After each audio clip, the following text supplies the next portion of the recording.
Hello everyone. आज हम basically एक IIT JEE का प्रीवियस ईयर का क्वेश्चन देखने वाले हैं, IIT JEE 2010 का। और ये एक मैट्रिक्स बेस्ड क्वेश्चन था जिसमें परम्यूटेशन कॉम्बिनेशन का कॉन्सेप्ट भी यूज़ हुआ था। मतलब एक लॉजिकल टाइप का क्वेश्चन था पर मैट्रिक्स के अंदर पूछा गया था। ठीक है, तो एक बहुत ही अच्छा क्वेश्चन है ये, और जनरली बच्चों को ये समझने में दिक्कत होती है, तो आज हम यही क्वेश्चन देखने वाले हैं। ठीक है, let P be an odd prime number, ठीक है, and TP be such that 2x2 matrix है। ए जितने भी टाइप के होंगे उसी को हमने TP से डिनोट करा है। ABC, ये जो एक 2x2 मैट्रिक्स है उसमें ABC की वैल्यूज़ क्या क्या हो सकती है, 0 1 2 अप टू P-1। ठीक है, P-1 तक हो सकती है। और P क्या है हमारा, odd prime number. Odd prime number मतलब क्या नहीं हो सकता है, बेसिकली 2 नहीं होगा। ठीक है, 2 इज़ नॉट पॉसिबल। ठीक है, क्योंकि ऑड प्राइम नंबर बोला है, मतलब 5 हो सकता है, 3 हो सकता है, 7 हो सकता है, 11 13 इस टाइप से। ठीक है, और ये है एक 2x2 मैट्रिक्स ही। ओके, तो पहला क्वेश्चन सबसे पहले देखते हैं। Number of A matrix A in TP such that A is either symmetric और स्क्यू सिमेट्रिक और both and determinant is divisible by P। मतलब ये वाला मैट्रिक्स या तो सिमेट्रिक हो या स्क्यू सिमेट्रिक हो या दोनों हो सकते हैं, बिल्कुल हो सकते हैं जब जीरो मैट्रिक्स हो जाए हमारा। ठीक है, तो वो भी एप्लीकेबल है। ठीक है, और जीरो हो भी सकती है वैल्यूज़। ठीक है, और एक और जो फाउंडेशन है जो कि वहीं से क्वेश्चन स्टार्ट होगा, और वो है कि determinant should be divisible by P। Okay, ऐसे ही दूसरा क्वेश्चन रहेगा, number of A in TP such that trace is not divisible but determinant की वैल्यू डिविजिबल होगी। ट्रेस मतलब डायगोनल एलिमेंट्स का सम, मतलब a + a that is 2n।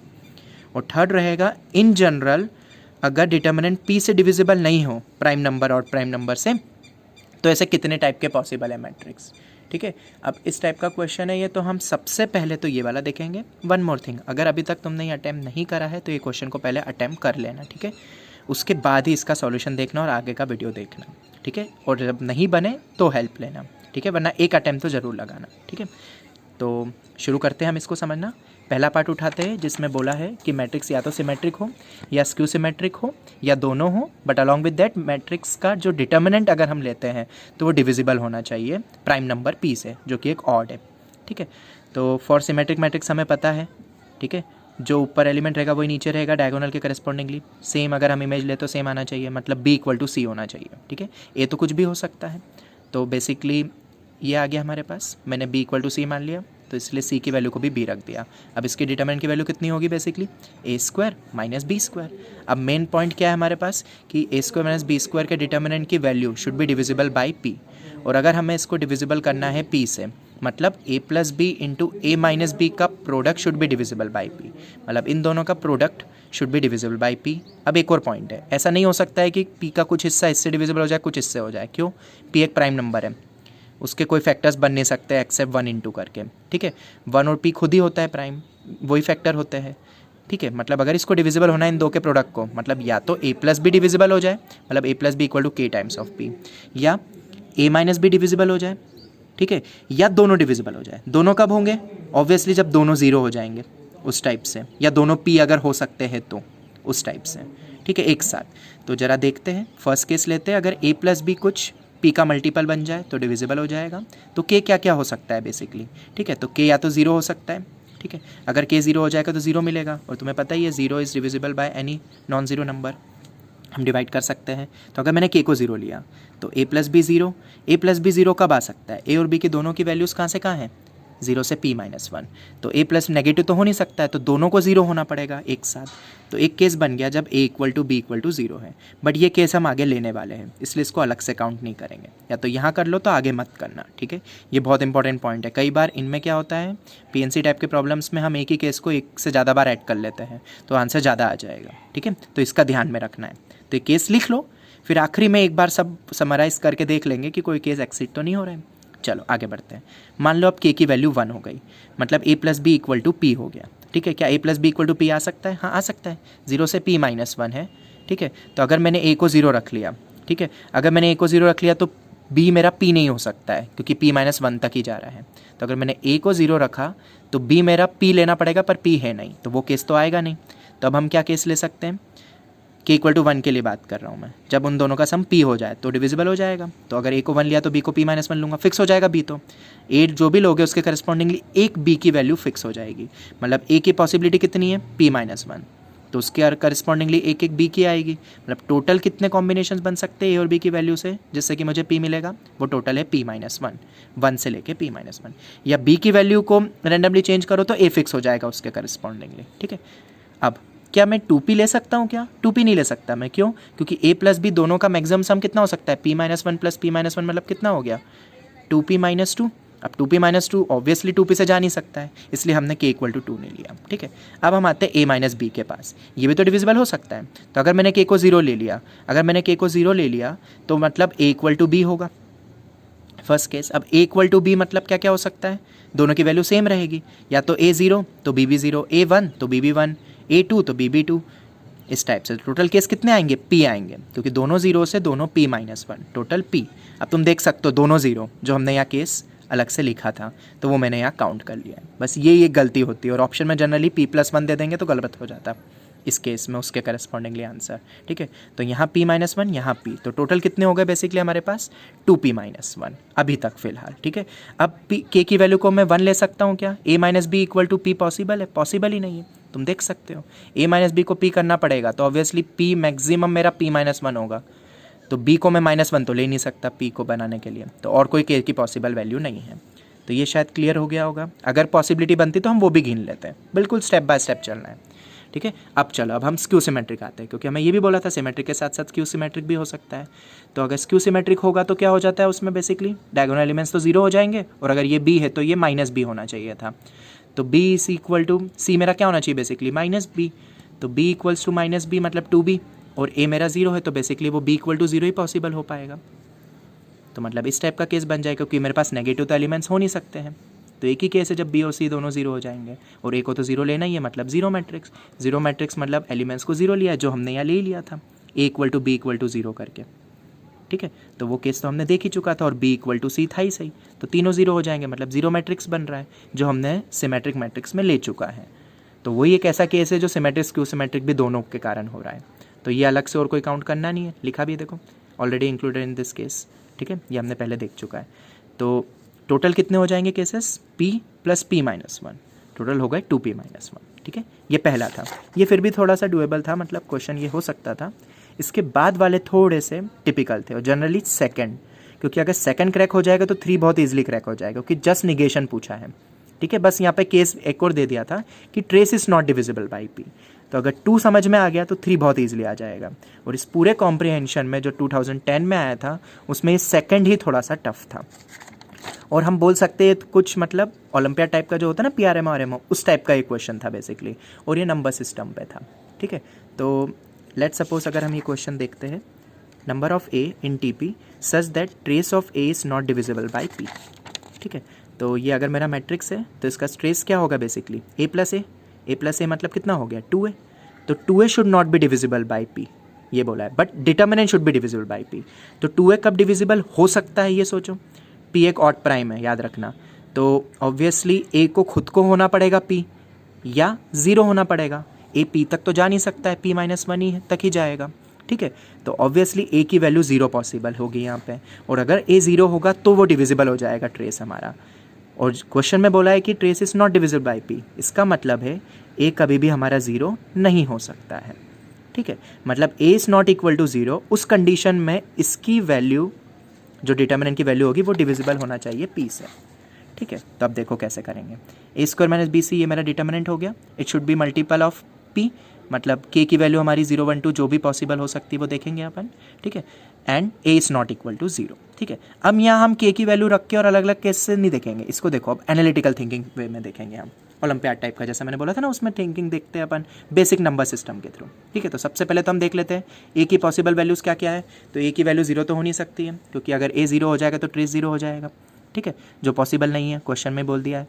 तो a की वैल्यू पॉसिबल होगी मेरी 1 to p माइनस वन, ठीक है। b की पॉसिबल वैल्यू, अब b और c की वैल्यू इन जनरल 0 से p माइनस वन क्वेश्चन में ही देके रखा हुआ है, ठीक है। तो वो हमने लिख लिया। अब b और c भी 0 नहीं हो सकते, ध्यान देना, अगर b या c में से तुमने किसी भी एक को भी 0 या दोनों को 0 कर दिया तो ये 0 हो जाएगा, मतलब a square should be multiple of kp, तो उसके लिए a को 0 ही होना पड़ेगा, जो कि हमने पहले ही हटा दिया है। मतलब b और c भी 0 नहीं हो सकते हैं, मतलब इन सब में से 0 वाला केस गायब हो जाएगा, मतलब बस 1 to p minus one 1 to p minus one 1 to p minus one he case रहेगा। ठीक है। तो अब कैसे करेंगे, पी हमारा प्राइम है वो तो हमने देख लिया था, ठीक है। अब इसको समझना, तो देखो एक बेसिक कॉन्सेप्ट पे हम आते हैं। अगर हमने देखा, मान लो हमने ए स्क्वायर की टर्म को पी से डिवाइड करा, कुछ रिमाइंडर आएगा। अगर वो सेम रिमाइंडर बी सी के प्रोडक्ट से भी आ गया तो ओवरऑल रिमाइंडर हम क्या बोल देंगे, जीरो, क्योंकि remainder additive, productive, subtractive property होती है। मतलब अगर मुझे पी से डिविजिबल करना है तो जो रिमाइंडर ए स्क्वायर से आए वही रिमाइंडर बी सी से आना चाहिए। मतलब हम यहाँ पे रिमाइंडर कॉन्सेप्ट यूज़ कर रहे हैं। और अगर इसको और अच्छे से समझना है तो हम देखते हैं कोई भी एक एग्जाम्पल से। चलो तो देखते हैं फॉर प्रॉपर अंडरस्टैंडिंग। देखो अगर मैंने लेट सपोज पी एक ऑड प्राइम है तो मैंने 5 ले लिया, छोटा ही नंबर लिया ताकि फील हो जाए क्वेश्चन, ठीक है। तो ए की वैल्यू क्या क्या हो सकती है, 1 to 4, ऐसी बी की भी यही होगी, ऐसी सी की भी वैल्यू होगी, ठीक है। तो अब करस्पॉन्डिंगली रिमाइंडर क्या क्या आ सकते हैं जब मैं ए स्क्वायर को डिवाइड करूँगा। तो सबसे पहले अगर हम ए को डिवाइड करते हैं तो हमें रिमाइंडर क्या क्या मिलेंगे, 1 2 3 4, ठीक है। रिमाइंडर 0 तो आ नहीं सकता है क्योंकि p-1 तक जा रहा है तो 5 कभी भी डिविजिबल नहीं होगा। तो रिमाइंडर, अब ये तो पता ही है ना, अगर नंबर छोटा होता है और उससे डिवाइड करते हैं तो नंबर इटसेल्फ रिमाइंडर होता है। ये भी पॉइंट याद रखना, पता चला 4/5 का रिमाइंडर, तुम पॉइंट में क्या पता क्या बोल रहे हो, ठीक है। तो 1 to 4 होगा। और अगर उसके स्क्वायर का देखेंगे फिर तो देखो नंबर्स कुछ ऐसे आ रहे हैं। मतलब जो रिमाइंडर आएंगे वो रिमाइंडर भी कुछ इसी इंटरवल के रेंज के हैं, 1 to 4 के बीच के ही आएंगे, उससे ज़्यादा नहीं हो सकता ए स्क्वायर का भी रिमाइंडर, क्योंकि ऑब्वियसली अगर मैं ए स्क्वायर को 5 से डिवाइड करूँगा तो remainder would be coming out to be less than 5, ठीक है। तो रिमाइंडर जो भी करेगा वो लाए इसी इंटरवल में ही करेगा, ठीक है। तो अब देखना ध्यान से, अब समझना। लेट सपोज अब हमें क्या करना है, जो रिमाइंडर इससे आएगा वो रिमाइंडर इससे भी आना चाहिए, ये तो हमने देख चुका है। तो मान लेते हैं लेट सपोज ए स्क्वायर से रिमाइंडर 4 आया, ठीक है। ए का जो भी लेते हुए पार्ट को, जो भी हमने रैंडम वैल्यू ली 1 to 4 के बीच में, रिमाइंडर मान लो अगर 4 आता है, ठीक है।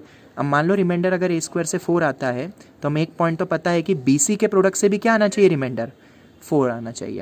अब 4 कैसे आ सकता है, तो रिमाइंडर ऐसा प्रोडक्टिव प्रॉपर्टी याद रखना। तो अगर बी और सी की वैल्यू भी इन्हीं में से लेनी है, तो मान लो अगर बी की वैल्यू मैं 1 लेता हूँ तो 1/5 कितना हो जाएगा, रिमाइंडर 1।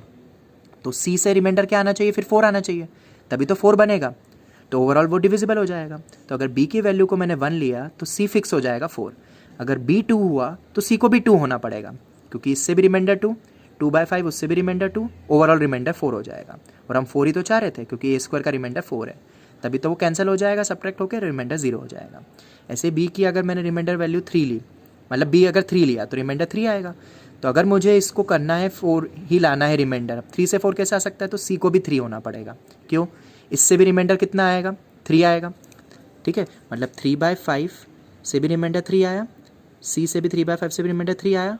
रिमाइंडर प्रोडक्टिव प्रॉपर्टी होती है, बी सी का रिमाइंडर देखना है तो 3 × 3 9, 9 को जब 5 से डिवाइड करेंगे तो कितना आएगा, 4 आएगा। या -2 रिमाइंडर भी बोल सकते हैं, -2 × -2 4। ऐसे ही जब b = 4 होगा तो c = 1 होना पड़ेगा। मतलब b कुछ भी लो, उसके करस्पॉन्डिंगली रिमाइंडर को जो लाना है ए स्क्वायर के करस्पॉन्डिंगली, तो c फिक्स हो जाएंगे नंबर हमारे।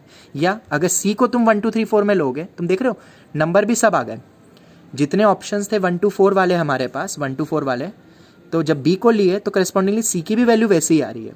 मतलब अगर तुम c की वैल्यू को लेते हो रैंडमली 1 2 3 4 तो b फिक्स हो जाएगा कुछ अपनी करस्पॉन्डिंगली वैल्यू। मतलब देखा जाए तो इन दोनों में से एक कुछ भी हो, दूसरा फिक्स हो रहा है, ठीक है। अब हम क्या कर सकते हैं बेसिकली यहाँ पे क्वेश्चन में, देखो तो means we can say that if B has options from 1 to p-1, C will be fix in order to get same remainder. और इससे हम देख लेंगे, ठीक है। तो ये तो हमने देख चुका है, ठीक है। तो हमारे पास इन जनरल ऑप्शन क्या हो जाएंगे, अगर ए के पास 0 तो था नहीं तो 1 to p-1 ऑप्शंस थे, ए तो रैंडमली कुछ भी रखो, ठीक है। अब बी और सी में, बी अगर मैं रैंडमली चलाता हूं तो ए स्क्वायर के रिमाइंडर के करस्पॉन्डिंगली सी फिक्स हो जाएगा, या सी को वेरी करते हो 1 to p-1 से तो पी बी हमारा फिक्स हो जाएगा। तो ओवरऑल कितने कॉम्बिनेशंस बन सकते हैं, p-1 ए के कॉम्बिनेशन, बी के रैंडम ऑप्शंस p-1, सी तो फिक्स हो जाएगा, या ये सी के ऑप्शन ले रहे तो बी फिक्स हो जाएगा। तो p-1 × p-1 = p-1 whole square, ठीक है। एक छोटे से एग्जाम्पल से हमने समझ भी लिया, ठीक है। और अगर अब ये हो गया है तो थर्ड बहुत आसान हो जाएगा क्वेश्चन। और थर्ड क्या है हमारा बेसिकली यहाँ पे, number of A in T P such that determinant of A is not divisible by P.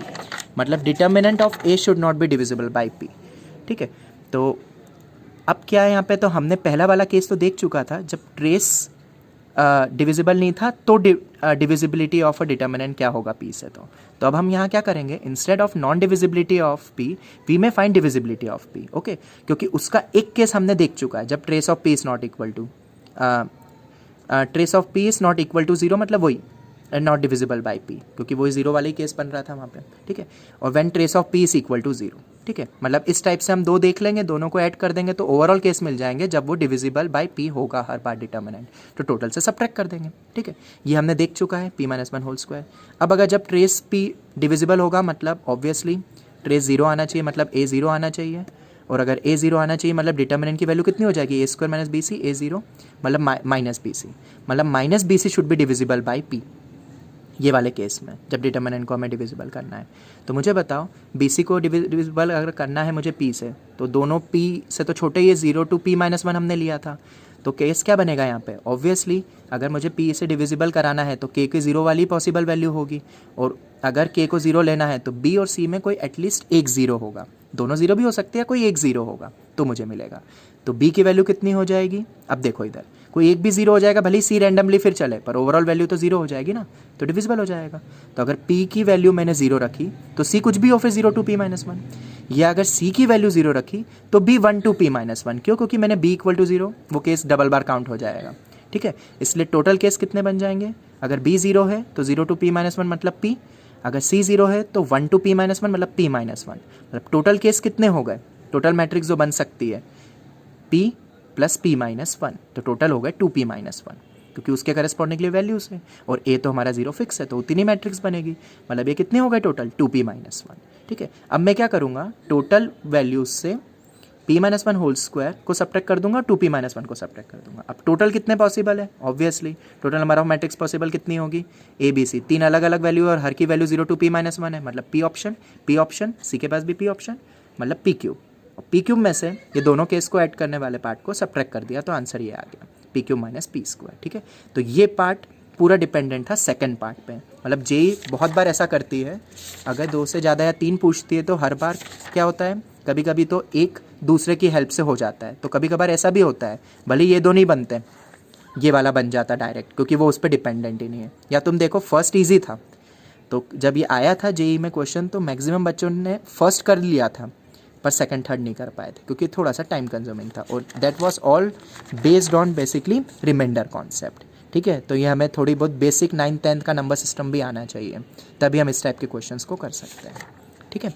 So thank you.